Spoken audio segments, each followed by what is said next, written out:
नमस्कार दोस्तों, मैं मीरा देवी अपने शो राजनीति रस राय के इस एपिसोड में आप सबका बहुत बहुत स्वागत करती हूं। उत्तर प्रदेश के अयोध्या जिले की मिल्कीपुर विधानसभा उपचुनाव ने क्षेत्रीय राजनीति में बड़ी हलचल मचा दी है। हाल ही में सपा के बड़े नेता सूरज चौधरी टिकट न मिलने से नाराज होकर अपने 500 साथियों के साथ पार्टी को छोड़ दिया।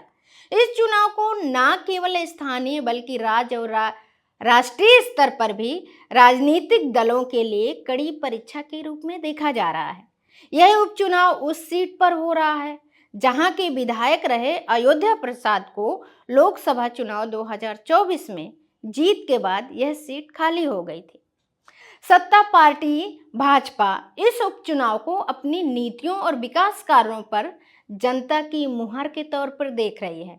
वहीं समाजवादी पार्टी इसे योगी सरकार के खिलाफ नाराजगी और अपनी पकड़ को साबित करने का अवसर मान रही है।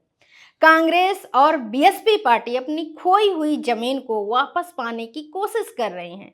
दिलचस्प बात तो यह है कि यह चुनाव विधानसभा चुनाव 2027 से पहले हो रहा है, जिससे इसकी अहमियत और बढ़ जाती है, क्योंकि बीजेपी को अयोध्या का गढ़ जो मिल्कीपुर भी है जीतना बहुत जरूरी है, ताकि धार्मिक क्षेत्र के इलाके उसके हाथ से छूटने ना पाए। मिल्कीपुर अयोध्या के करीब होने के कारण हिंदुत्व और भाजपा के राम मंदिर एजेंडा का अहम केंद्र रहा है। मैंने 2022 का विधानसभा चुनाव और लोकसभा चुनाव 2024 के साथ राम मंदिर का प्राण प्रतिष्ठा कार्यक्रम भी कवरेज किया। कवरेज में मुझे मिला कि जहां एक तरफ लोग भाजपा के जयकारे और दीपोत्सव मना रहे थे, वहीं गरीब बस्तियां उजड़ गई थीं, दिहाड़ी मजदूरों का काम छिन गया और विकास के नाम पर लोगों के घर खेत जबरन ले लिए गए। तो 3,000 परिवार हैं, उनको उजाड़ के क्या भगवान को लाकर यहाँ हम लोग जीवन यापन हो पाएगा? जिंदगी में कब भवन आ रहा के गांव निकल जाए, घर निकल जाए, खेत बाई ले लीन जाए, कब ना सुना रहा है। दिवाली दिले मनाया जाता है तो दिले जाते थे, दिले काम वाम करते थे तो दिवाली मनाता था, को दिले बंद हो गया, दिवाली कैसे मनाया जाए। 2017 और 2022 में भाजपा ने मोदी लहर, डबल इंजन सरकार और राम मंदिर निर्माण से हिंदुत्व और ठाकुर ब्राह्मण वोट बैंक साध कर जीत दर्ज की थी। लेकिन सपा जातीय समीकरणों और कांग्रेस बसपा कमजोर संगठन के चलते पिछड़ गई।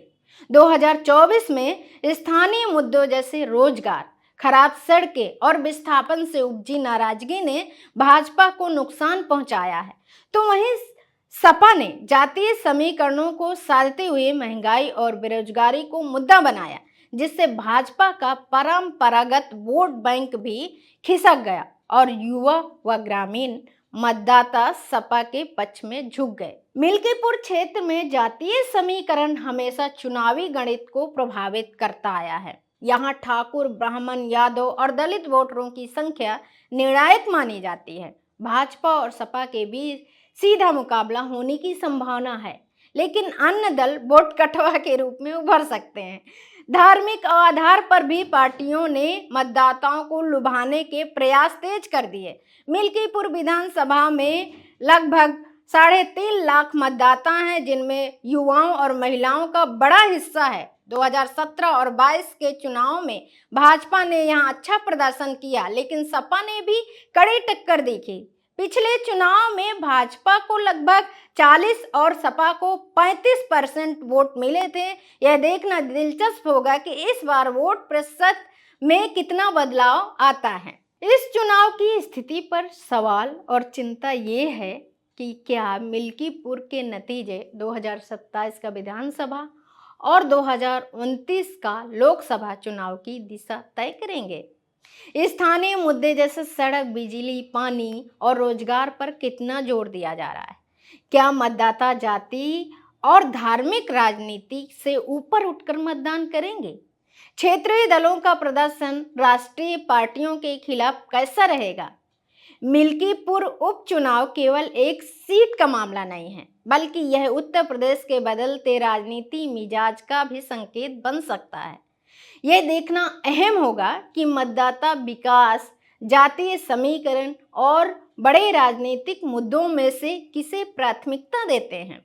क्या यह उपचुनाव किसी बड़ी राजनीतिक लहर की शुरुआत करेगा या केवल स्थानीय मुद्दों तक सीमित रहेगा? क्या मिल्कीपुर का यह चुनाव भाजपा के विकास मॉडल की परीक्षा होगा या विपक्ष के लिए बढ़त का मौका? अभी के लिए तो इतना ही।